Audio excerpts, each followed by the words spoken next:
I'm assuming I'm not the only person that has a lot of different games or movies or shows or whatever it is of things that they really enjoyed themselves but have a hard time recommending to others because it's a little bit more niche or it might have some issues that might be deal breakers for other people. And honestly, that's exactly how Eastward is for me. It's a game that I thoroughly enjoyed and I played a good amount of like 30 to 40 hours on and honestly loved every bit of it. That is until maybe the very end. And that's kind of what I wanted to talk about in this video, is just about the things that I really did thoroughly enjoy about this game and why I do want to recommend it to some people, even though I think it might not be for everybody. So go ahead and stick through this one and just let me know if this is something that you decided to pick up or if you already have and what your impression of it was. I'll be breaking down all the things that I enjoyed and some of the things that weren't so much my favorite. And that'll just let you know if this is hopefully something that should be on your radar or maybe something you can pass on. This is yet another one of those games, like I talked about in my previous video, that I absolutely love, where it has the art style that's a little bit more like retro inspired pixel art. It definitely has an indie feel, but the art is great and the music is incredible. But we'll get more into that later. To give you a little bit of a background on the story, you kind of get thrown into the middle of a bit of a scenario for the main character. The main character, John, works in a mine and he ended up excavating and finding this weird test tube with a little girl inside of it. He freed that little girl and her name was Sam. She doesn't have a whole lot of memories, but she is able to remember that her name is Sam. And this is really like where you get thrown into it. That was something that was a little bit weird to me, is there's a cinematic that you watch at the very beginning, and it's just the trailer for this game. It's not gameplay, it's just a cinematic sort of experience. And that's really all that you get for the background on exactly how your characters got to where they are. I think this is something that some people really do enjoy seeing in things, and other people find super infuriating. To me, it felt like, okay, we're going to put the information in front of you. It's not going to be crazy specific, and it doesn't need to be. A lot of this game is essentially trying to give you a bit of a mystery you're piecing together on exactly who Sam is and why she was there. Arguably, in my opinion, you don't really get a satisfying answer, but you do get one. Again, it was fine for me, but I can see how this would be a point that would be frustrating for others, because this is really all you get on how the two meet. You don't really get a whole lot on the relationship from maybe distrust at the beginning between one side or the other, or both sides. They're just already in like a father-daughter relationship when you start the game. Again, to me, wasn't that big of a deal. I got it. They wanted to jump into the story they actually wanted to tell, and they didn't want to have to do all the groundwork to set it up. But I figured, again, I would at least be upfront and let you know that's how this works. I don't really want to go too much into spoilers on this part of the video, at the very least, but I figured I'd give a little bit of just background information on how exactly this game starts in the first couple hours of gameplay. Just again, to build a story just in case you didn't play this yourself. But through some betrayals and other different circumstances in the story at the beginning of the game, Sam and John decide to take themselves, probably never guessed which direction, but it's Eastward. That's where they go. And one thing I wanted to say while we're still talking about the story is it's not really like the best. I don't know how else to say it. That definitely isn't its strongest point. There's a lot of text in this game when you talk to NPCs, but they don't really seem to say a whole lot, to be honest. Speaking figuratively, not literally. But again, there's a lot of dialogue here. It's just, sometimes the dialogue is just meant for a joke, and you'll have a lot of those. Or you'll run into an NPC and you talk to them and they just have a line that really doesn't give you a whole lot. Not a whole lot of world building. It's really just there for one, again, a joke, or just to have dialogue in that situation. It was something that I didn't really mind that much. It kind of reminded me of older games in general. It's like when you're walking around in Pokemon, you're not really expecting to go to talk to every single NPC and actually get something useful out of it. Usually you're just spamming the A button and going through it as fast as you possibly can. So, I mean, again, it wasn't anything that bugged me that much, but it is a valid criticism.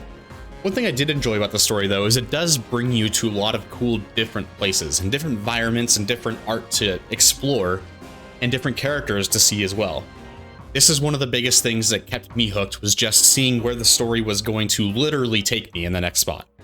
And that's why I'm going to put some gameplay in the background. I did start again from the beginning just to avoid some spoilers, so a lot of that stuff is going to be showing some of the more early game areas just so that you don't get spoiled on exactly what comes later on. But just know that you do go from place to place to place and meet more interesting characters. But that's one of the harder things to talk about in this game overall, the story and the characters and everything, is because it really does get into spoiler territory the closer we get to this stuff. And maybe I'll make another video talking about my direct spoilers of certain things, but I at least, once again, wanted to not do that right now. And again, I don't really feel that bad leaving out a lot of that part as a selling point because it wasn't so much of a selling point for me. So let's go ahead and talk about the things that actually were. Honestly, to let you know exactly what got me to look at this game in the first place is because it's published by the same company that publishes Stardew Valley, which I enjoyed. It's a company called Chucklefish. You probably saw it every single time when you start up Stardew Valley. That was, again, the first thing that put this game on my radar to actually know that it existed. And then from there, I was immediately drawn in by the artwork like we talked about before.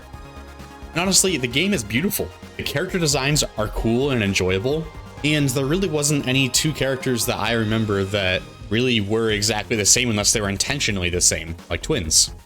It's stylized so well that it immediately pops and grabs your attention. I love the color choices they put on there. It's quote-unquote a post-apocalyptic game, but overall it doesn't really feel like dystopian all the time, even though sometimes it does intentionally feel that way.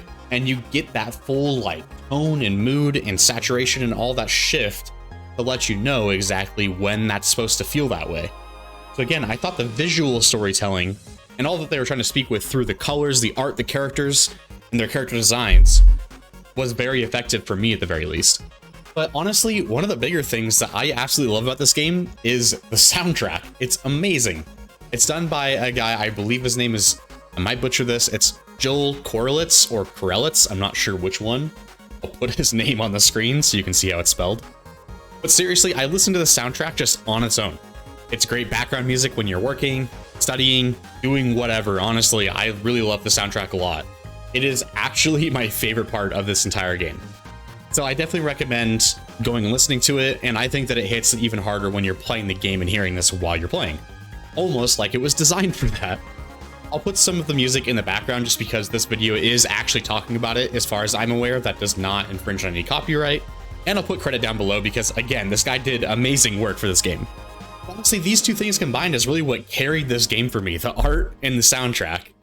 There were some cool moments too, and some good moments between John and Sam, the two main characters, because I'm a sucker for that sort of stuff. But again, a lot of that stuff was overshadowed by the ending being really lackluster. And that's something I really wanted to put in this video as we jump into more of the criticisms. I wanted everybody to be aware of these things so that if they decide to pick this game up because it looked cool here, I wanted them to be prepared to at least know that by the time the credits roll, if they're unhappy with the ending, knowing that they at least weren't misinformed on that part. Last thing I want is everybody crawling back here and telling me that I should have said something.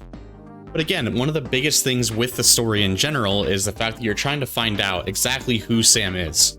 And you start to get inklings of it along the way, and it's really not very subtle once you start playing the game. But again, the ending was so just off the wall weird that it didn't really make a whole lot of sense. And so it was one of those things where I'm like, okay, is it just me being stupid, or is this ending confusing?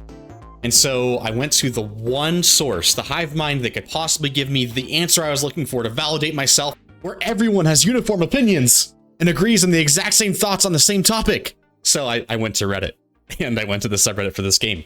And yeah, everybody was kind of on the same page about the ending. It's not very good. And honestly, it is sad just because the rest of this game I did enjoy so much. It's almost like the Game of Thrones effect, where since the last season is so bad, all I can remember is that it's a bad show, even though I enjoyed so much of it. Thankfully, I don't have that same feeling with Eastward. I don't know what the difference is there. I don't know if it's time investment, if it's just the fact that I was able to get a little bit more immersed because it's a game and I'm actually influencing the story, or what exactly it is. But for some reason, it doesn't have the same effect as I had, say, watching Game of Thrones with that terrible ending they had, to where now it just sours a taste of the entire series. Again, the whole point of this video is to talk about why this game is flawed, but it's still something that I want to recommend to people because I still enjoy it and like it a lot. So just know, again, that was not a deal breaker for me, and it might not be for you either, but again, I just wanted to at least put that information out there. Another thing that I did want to bring up as well, the combat in this game, it's also not that amazing either. Honestly, to me, the best comparison I can think of is it just feels like playing the old Link to the Past sort of Zelda games, where you're seeing from a top-down angle and you can point your character in a direction and swing your weapon. You do have some other weapons that come up later on in the game as well, but like that is ultimately what it really feels like. You even literally have like a charge attack. You charge up and let go and hit something. One thing that I do not understand why they did this is the fact that like I played this game on the Switch, so I don't know if it's different on PC, but on the Switch, you don't get to use twin stick controls to say move John and then be able to strafe and use like your view angle with the other stick to turn the direction John's pointing while you're walking and swing. You had to walk the direction you wanted to swing that direction, you know, like how I said those old Zelda games were. But it's like this is a new game. We can just not do that. And so that was something that really frustrated me a lot, was the fact that it just felt like it had some of that old game jank when you don't need to. It's a new game. You can make it feel like a new game. Again, that could just be the console version versus the Steam or PC version, and that could be a huge difference maker on that. I'm honestly not sure, and that's why I'm just giving the information on how it is in the Switch, and I feel like the Switch is a great place to play this because, I don't know, I love the Switch, I love being able to play in handheld, and that made this game so much more accessible for me. But again, that was something that baffled me, was the fact that I like had to walk into the enemy to swing at them. And of course, just like all those other games, if you walk into an enemy, you take damage. So it made some boss fights super annoying. And this game really does want you to be kind of penalized. It doesn't drop like, say, Zelda hearts, you know, like that heal you back up very often when you take damage. You have to actually prepare and cook food, because that's like the whole reason that John has his frying pan, and that's usually how you're going to heal your health back up. And that's a limited resource. Either you find it off of killing enemies or buying them before you actually set out in shops. And so like the resources are kind of scarce, so you'd think that it'd be something where it'd be like, all right, this is a skill-based game. They want you to be able to have skill expression in combat to make up for the difficulty they have with not dropping you a lot of health pickups. Again, like, it wasn't like this game was incredibly difficult. I just found combat kind of frustrating in certain moments. Other times, to be honest, it did feel pretty good. Some of the other weapons you pick up later on are fun to use. Again, it's just not like the combat was so much a selling point, and I would never recommend this game because of its combat, because I honestly don't feel like it's very good. Again, not that it's like atrocious or anything. I've played worse games, believe me. But again, I felt like everyone at least deserved to know before they jump into this that if looking for a good combat game, it's not this. Honestly, those are the bigger things that I wanted to bring up in this video. I wanted it to be fairly concise instead of going into a huge deep dive. I wanted to give people a good amount of maybe enough mystery, if you will, to hook you into this game and see if it's something that you're actually interested in. Because I really do think a lot of it is better to go in at least sort of blind. I know that you just watched my video all the way through that told you exactly what to expect of this game, but I tried to, again, leave it to where there was just very soft spoilers, if you will, about what you can expect coming up to make an informed decision to say if you're contemplating picking this up or if you've never heard of it and you want to look for a new game, anything like that. But I really do recommend still, when you jump into this, if you do, please do jump into it sort of blind, or see if you can find like a playthrough of this game.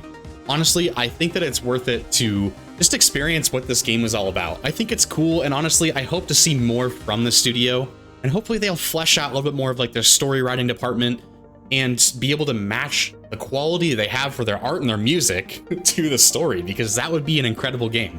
But I really wanted to talk about this game. It's one of those ones that it just constantly has been on my mind since I finished it, I think the beginning of this year. And yeah, it was one of those ones that as soon as I started playing it, I really didn't stop, which again, even though I have said that about a couple games lately, that's not common for me. I have a hard time really getting fully into a game and not just dropping it halfway through. So it is a huge compliment when I can say that. So honestly, even though I'm really putting a lot on here analytically to maybe tell you why this might not be a game for you, honestly, I would just recommend trying it out if the things that I said were cool about it do appeal to you, honestly. Because it's relatively cheap. I think it's about 25 bucks on Switch. It's honestly pretty reasonably priced, and I put in a good like 30 to 40 hours of gameplay and really did enjoy it. One thing I've been thinking about doing, and honestly a little bit of a shameless plug here, I have been streaming on Twitch, and I've been thinking about maybe playing through some of these games I actually talk about. You know, crazy idea, but I was thinking about maybe starting a game like this.